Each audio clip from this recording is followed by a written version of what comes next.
43వ కీర్తన 4వ వాక్యం. అప్పుడు నేను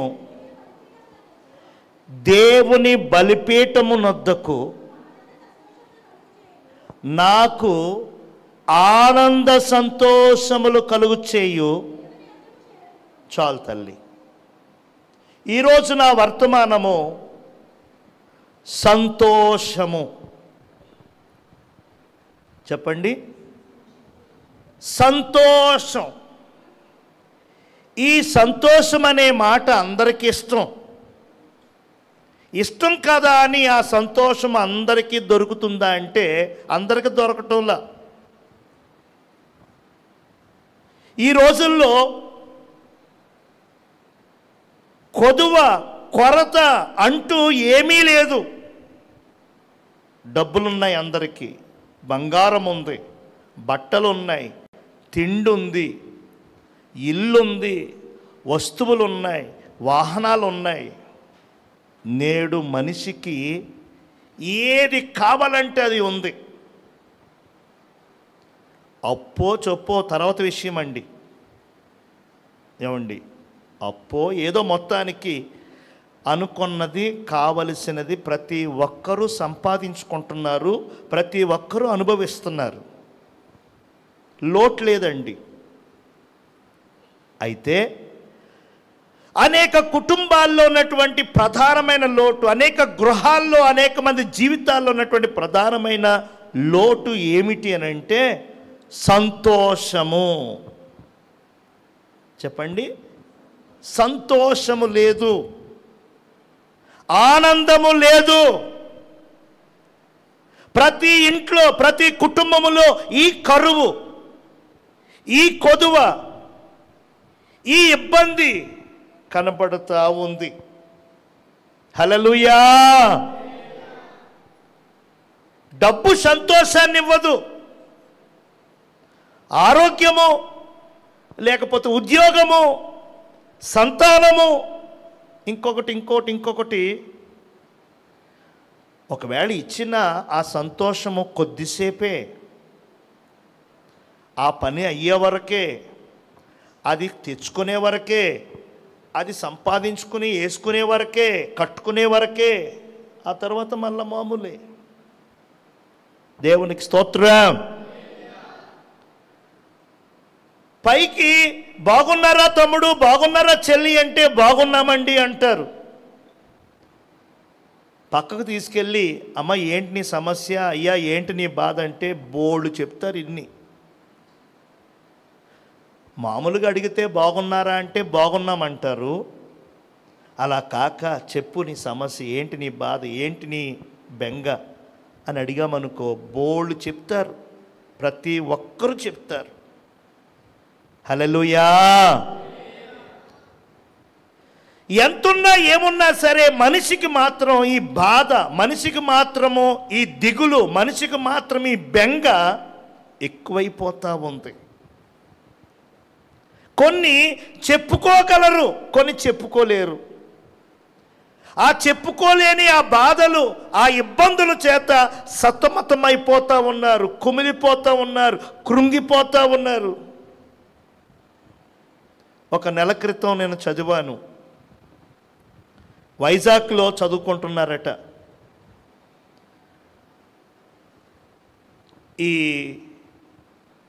ఈ కార్తీక మాసం సంబంధిత ఆ ఎక్స్కర్షన్, ఆ పిక్నిక్ అని పెట్టుకున్నారట. 50 మంది కలిపి బస్సు కట్టించుకుని అరకు వెళ్ళి ఆ చుట్టుపక్కల ప్రాంతాలన్నీ చూసి చాలా ఎంజాయ్ చేసి, స్నానాలు చేసి, చక్కగా ఆడుకొని, బిర్యానీలు తిని, ఫోటోలు దిగి, డ్యాన్స్లు వేసుకుని చాలా సంతోషంగా గడిపారంట. ఇంటర్ సెకండ్ ఇయర్ చదువుతున్న పిల్లలు, వార్డెన్ను, లేడీ టీచర్స్ అందరూ కలిసి 50 మంది వెళ్ళారట. రాత్రి 10ంటికి వచ్చేసారు. అందరూ కూడా ఒకరికొకరు పలకరించుకుని బాయ్, గుడ్ నైట్ అని చెప్పుకొని అందరూ ఎవరి రూములకి కాళ్ళు వెళ్ళిపోయి పడుకున్నారు. ఉదయాన్నే ఎవరి కాళ్ళు లేచి సిద్ధపడుతున్నారు. ఒక అమ్మాయి తలుపు తీయట్లా. గట్టిగా పిలిచారు, గట్టిగా తట్టారు, లేదు. వార్డెన్కి చెప్పారు, మగాళ్ళని పిలిచారు, ఎంప్లాయీస్ని. బలవంతంగా డోర్ను ఓపెన్ చేశారు. వేలాడుతూ ఉందట అమ్మాయి, ఊరేసేసుకుని చనిపోయింది. పోలీసు వారు వచ్చారు. ఏం జరిగింది? నేను ఎక్కడికి వెళ్ళారు?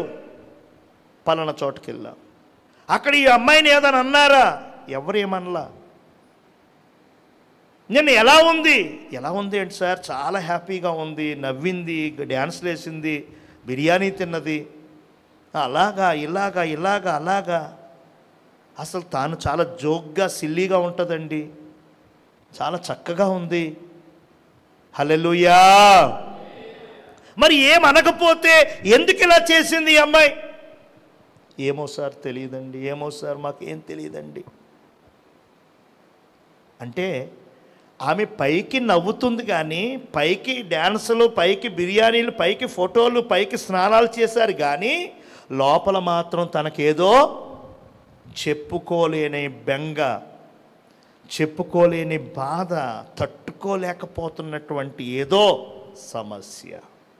దేవునికి స్తోత్రం. నిజం, అనేక మంది ఇలాగే ఉన్నారు. పైకేదో నవ్వుతున్నారు, పైకేదో మేము హ్యాపీ అని అనుకుంటున్నారు, పైకి అంతా పర్లేదు చూసుకోక్కర్లొద్దు అని అనుకుంటున్నారు కానీ లోపల తవ్వే కొద్దీ, తీసే కొద్దీ రకరకాల సమస్యలు. ఆ సమస్యలు, ఆ బాధలు, ఆ బలహీనతలు మనిషికి చాలా గండంగా, గుదిబండగా మారిపోతున్నాయి. పెద్దలు అన్నారు కదా, సంతోషమే సగం బలం. సంతోషం లేక ఎంత తిన్నా, ఎంత తాగినా, ఎన్ని జాగ్రత్తలు పాటించినా కానీ నీరసమే, ఎప్పుడు నీరసమే. బిర్యానీ తిన్నా నీరసమే, దానిమ్మకాయ జ్యూసు 2 లోటాలు తాగినా నీరసం మాత్రం నీరసమే. మరి ఏమైపోయిందిరా ఈ జ్యూస్, 2 లోటాలు జ్యూస్ అంటే ఏమో. దేవునికి స్తోత్రం. మనిషికి ఉన్నటువంటి దుఃఖము, మనిషి గుండెల్లో ఉన్నటువంటి వేదన, మనిషి జీవితంలో ఉన్నటువంటి ఈ సమస్యలు మనిషికి ఆరోగ్యం లేకుండా చేసేస్తున్నాయి. నిజం ప్రియులారా, నిజం. నీ బెంగ, నీ ఏడుపు, నీ బలహీనత, నీ కుటుంబములో, నీ గృహములో ఉన్నటువంటి ఆ సమస్యల వలనే అలాంటి కృంగుబాటు.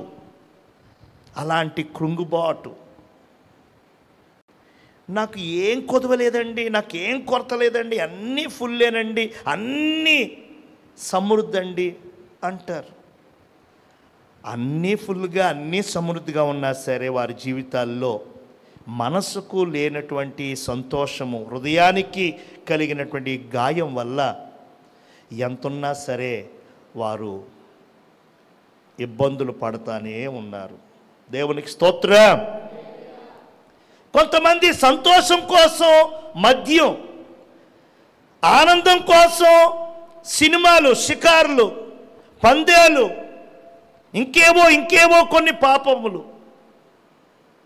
క్షణికాల సుఖం, లేకపోతే 1 గంట, లేకపోతే 1 రోజు సంతోషం కోసం ఎంతెంతో ధనాన్ని, ఎంతెంతో. దేవునికి స్తోత్రం. సంతోషం కోసం వారి ఉద్యోగాలు పోగొట్టుకుంటున్నారు, సంతోషం కోసం వారి ఆస్తులు పోగొట్టుకుంటున్నారు, సంతోషం కోసం ఏమండి అందమైన జీవితాలు, సుందరమైన సంసారాలు నాశనం చేసుకుంటున్నారు. ఏంటా సంతోషము? అది నిజమైన సంతోషమేనా? హల్లెలూయా. అది మాయా సంతోషము, మోసం చేసే సంతోషం అది. హల్లెలూయా. నేను ప్రేమతో తెలియచేస్తున్నానండి, సంతోషము దేవుడు ఇవ్వాలి. హల్లెలూయా. దేవుడిచ్చే సంతోషమే మనలో స్థిరం. దేవుడు కలగజేసే ఆనందమే గొప్పది. ఇక దాన్ని మించిన సంతోషము మనం ఎంత ఇచ్చినా ఎంత పోసినా సరే మనకి దొరకదు. అలాంటి గొప్ప సంతోషాన్ని దేవుడు తన పిల్లలమైన మనందరికీ ఇవ్వాలనుకుంటున్నాడు. హల్లెలూయా. లోకమిచ్చే సంతోషం కాదు, సాతానిచ్చే సంతోషం కాదు, శరీరం ద్వారా వచ్చే సంతోషం కాదు. ఇది నిజమైన సంతోషం, నిజమైన ఆనందం. హల్లెలూయా, హల్లెలూయా. నేను చదివించిన ఈ వాక్యము మహారాజు దావీదు గారు రాస్తున్నారు. ఏమంటున్నారు తెలుసునా? నేను దేవుని బలిపీఠము నొద్దకు, నాకు ఆనంద సంతోషములు కలుగు చేయి దేవుని యొద్దకు చేరతాను, దేవుని యొద్దకు వస్తాను, దేవుని యొద్ద ఉంటాను. ఎందుకు ఈ మాట అంటున్నాడు? ఎందుకని తీర్మానం తీసుకున్నాడు? ఎందుకని ఈ మాట మీద అలా నిలకడగా ఉన్నాడు? ఎందుకంటే అతనికి తెలుసు బలిపీఠపు గొప్పతనం, ఆయనకు తెలుసు సన్నిధి విలువ, ఆయన ఎరుగును మందిరపు ప్రత్యక్షత. హల్లెలూయా. మనలో కొందరము గుర్తించట్లేదు. మనలో కొందరు దేవుని మందిరము, దేవుని సన్నిధి, దేవుని బలిపీఠము అంటే లెక్క జమ లేదు. దేవుడు ఊరకనే కట్టిస్తున్నాడా మందిరాలు? ఊరకనే దేవుడు సేవకులను నిలబెడుతున్నాడా? ఏదో సరదా కోసం దేవుడు ఈ కార్యక్రమాలు జరిపిస్తున్నాడా? నో. ఎందుకు ఈ మందిరాలు? ఎందుకు ఈ సేవక బృందం? ఎందుకు పరిశుద్ధ దైవ జనాంగం? ఎందుకు అని అంటే మీ కుటుంబాలకు, మీ గృహాలకు సమాధాన సంతోషాలు ఇవ్వాలని. దేవునికి స్తోత్రం. హల్లెలూయా. ఏమండి, మందిరం అంటే ఆషామాషి కాదు. దేవుని సేవకుడు అంటే ఆషామాషి కాదు. హల్లెలూయా. ఏవండి, ఇక్కడ భక్తుడు అంటున్నాడు, నాకు ఆనంద సంతోషములు కలుగజేసే బలిపీఠం. చెప్పండి, ఏమంటున్నాడు? బలిపీఠం. ఏ బలిపీఠం అది? ఆనందము, సంతోషము. ఆనందము, ఇది నిజమైన ఆనందము, ఇది నిజమైన సంతోషం. ఇది నీ దగ్గర నుంచి ఎవరు దొంగిలించలేరు. ఈ ఆనందాన్ని, సంతోషాన్ని నీ దగ్గర నుంచి ఎవరు తీసివేయలేరు. దేవునికి స్తోత్రం. యోహాను సువార్తలో 17లో ఉంటుంది. ఏమనంటే, ఈ సంతోషాన్ని దొంగిలించలేరు.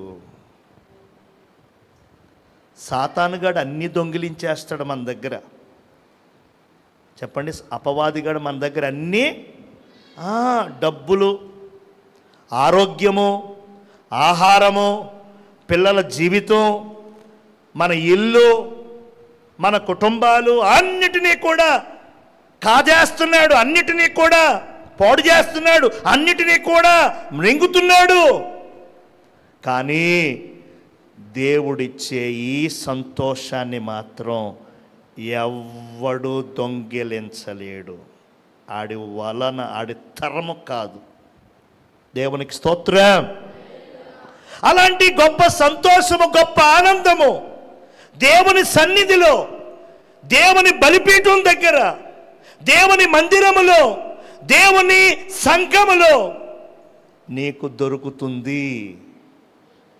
అలాంటి దొరికే స్థలానికి, అలాగ విడుదలయ్యే ఆ సన్నిధికి నీవు ఎలా వచ్చుచున్నావు? దేవునికి స్తోత్రం చెప్పండి. హల్లెలూయా. కొంతమంది సాకులు చెప్తా ఉంటారు. పని అవ్వలేదండి, డ్యూటీ అండి, చుట్టాలు వచ్చారండి, ప్రయాణం బాగోలేదండి, వాతావరణం అలాగుందండి, ఇది ఇలాగుందండి. నేను అంటాను, ఎగ్గొట్టే వాళ్ళకి సాకులు. నేను దేవుని ఎదుట చెప్తున్నాను లైవ్లో. బొబ్బనపల్లి అనే గ్రామంలో సెప్టెంబర్ నెలలో 10, 11 అనే 2 రోజులు సువార్త మహాసభలు జరిగించాం. రాజా అనేటువంటి దైవజనులను వాక్యం చెప్పట కొరకు ఆహ్వానించాను. దైవజనులు ఎంతో ప్రార్థనాపూర్వకంగా వచ్చారు. మొదటి రోజు చాలా అద్భుతంగా జరిగింది. రెండో రోజు భయంకరమైన వర్షం, మామూలు వర్షం కాదండి. అది పగలంతా కురిసింది, సాయంకాలం తెరిపిచ్చేసింది. ఆ తెరిపివ్వకపోతే ఎక్కడన్నా జరుపుకుందో ఏదన్నా పెట్టి, తెరిపిచ్చేసింది, చాలా బాగుంది. కాబట్టి అన్నీ అరేంజ్ చేసేసుకున్నాం. చక్కగా పాటలు జరిగిపోతున్నాయి, ప్రార్థనలు జరిగిపోతున్నాయి, ఆరాధన జరిగిపోతున్న సమయంలో సడన్గా ఉన్నట్టుండి వర్షం ప్రారంభమైంది. ఇక ఏం చేయలేం. దేవునికి స్తోత్రం చెప్పండి. దైవజనులు కూడా వచ్చేసారు.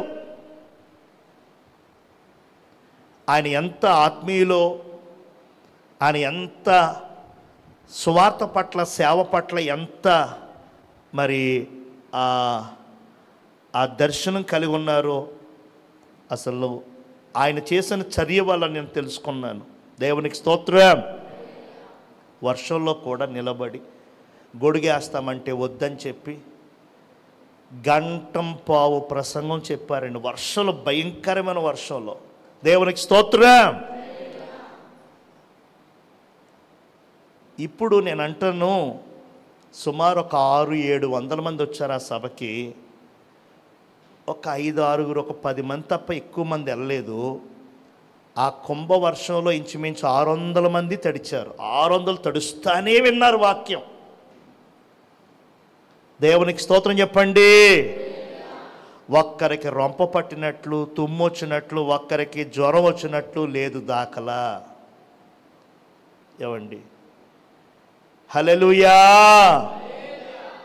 అది దేవుని సన్నిధి అంటే, అది దేవుని శక్తి అంటే.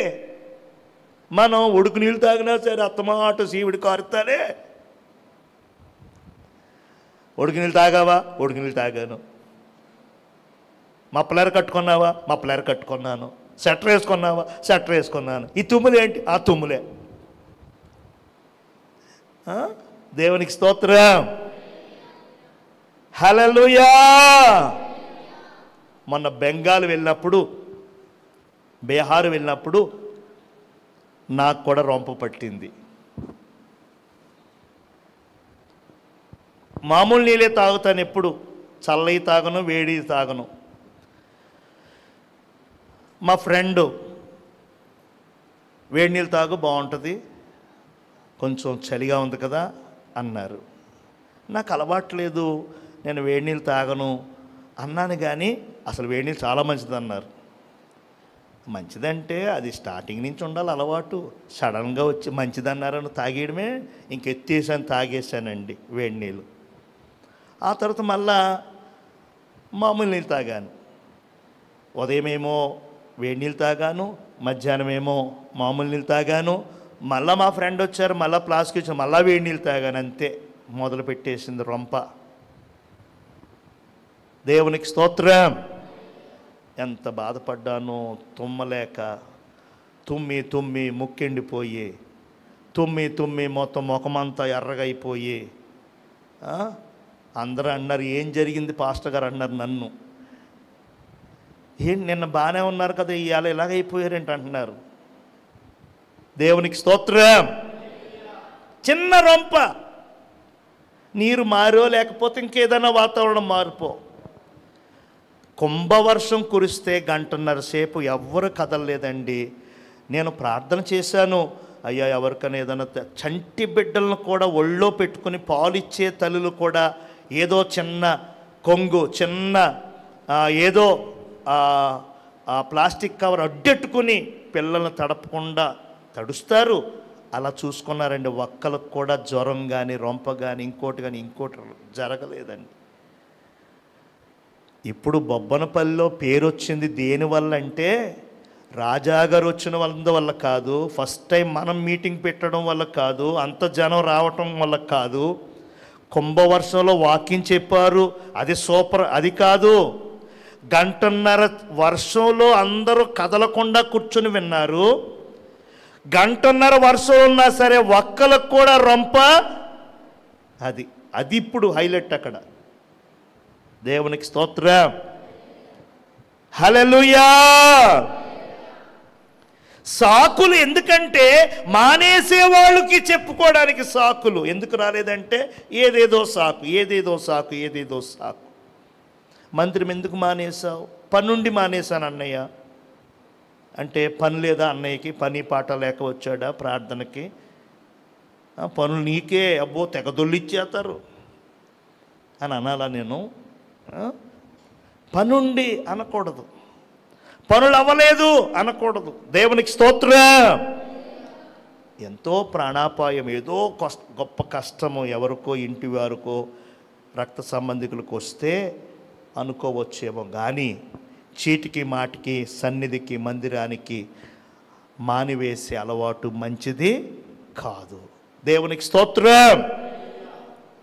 దేవుని బలిపీఠాన్ని, దేవుని సన్నిధిని, దేవుని మందిరాన్ని ఎవరైతే ఆశ్రయిస్తారో, ఎవరైతే చేరుకుంటారో వారికి సంతోషము అని చెప్తుంది దేవుని వాక్యం. దేవునికి గట్టిగా స్తోత్రం చెప్పండి. హల్లెలూయా. పనులున్నాయని మానేయకండి, ఇంకో వ్యవహారం అవ్వలేదని, మనసు బాగలేదని, ఆరోగ్యం బాగలేదని అలా చేయకండి.